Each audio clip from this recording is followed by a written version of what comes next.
My name's Keith Parker. I'm 67 years of age. We have 4 children and also grandchildren and great-grandchildren. I used to be an engineer, I'm now retired.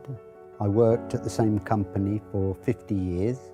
So I did a 5-year apprenticeship, all the different disciplines, which was all the machining disciplines, all the assembly disciplines. But it could be noisy at times, to the point that if somebody was using an airline, it was a piercing noise. And at the time, you just don't realise that it's doing any damage because you can still hear quite normally. It's only years and years later when you're watching television and your wife says to you, "You've got that on a bit loud." And you go, "No, I don't think so." And then she points out things like, "Oh, listen to that bird." And then you realise you can't hear that bird very well without really straining. Since I retired, I tend to be quite an active person.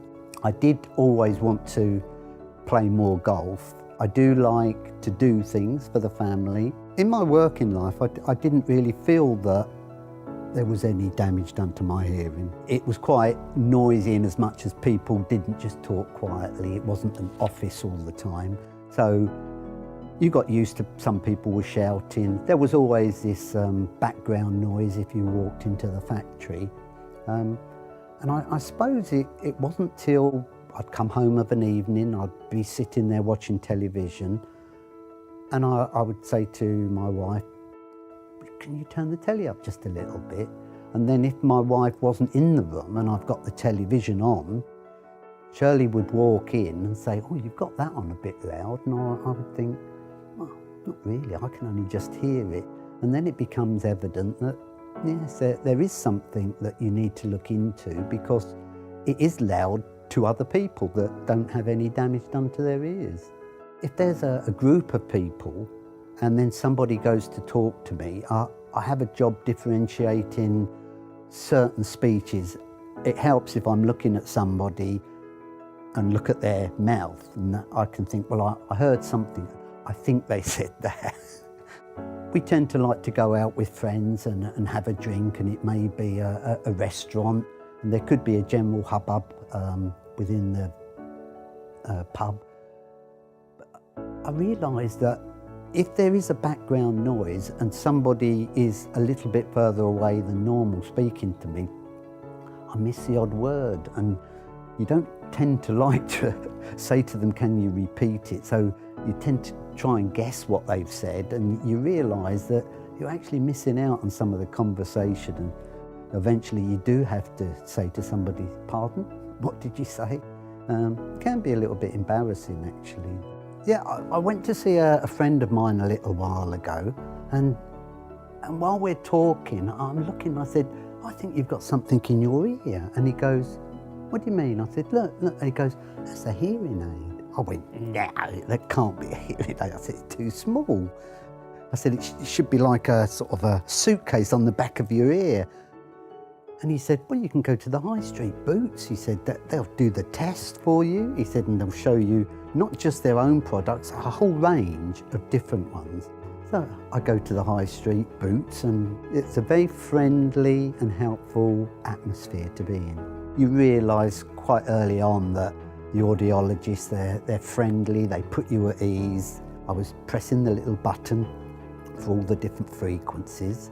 When we looked at the results, there was this lovely graph showing what my hearing was like, and it was obvious that there's damage in the higher frequencies. I mean, the reason that I picked Boots for the hearing test was because I felt comfortable with having my eyes tested. I thought I'd try them for the hearing test.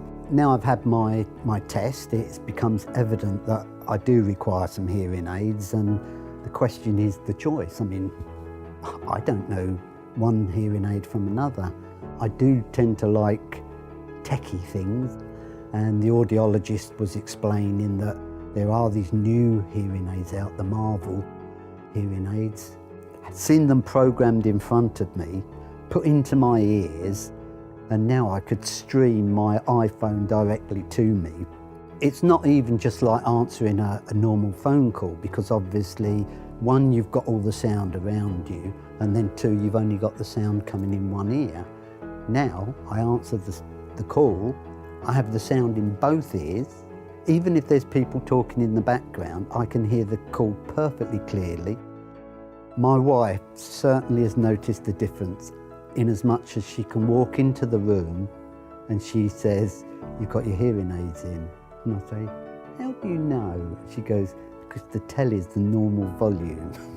She looks at me quite surprised sometimes because I can just start talking, and then she realises that I've just taken a phone call without lifting my phone up. You actually don't realise how much sound you're missing until you get it back. There's a real crispness to it. I feel that Marvel's given me my hearing back, and it's given me a certain amount of confidence, because I was aware that I didn't hear certain things.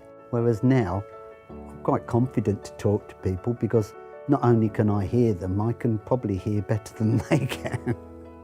I almost feel like I've got a super sense now. It's not like I've lost some of my hearing. I've gained so much more.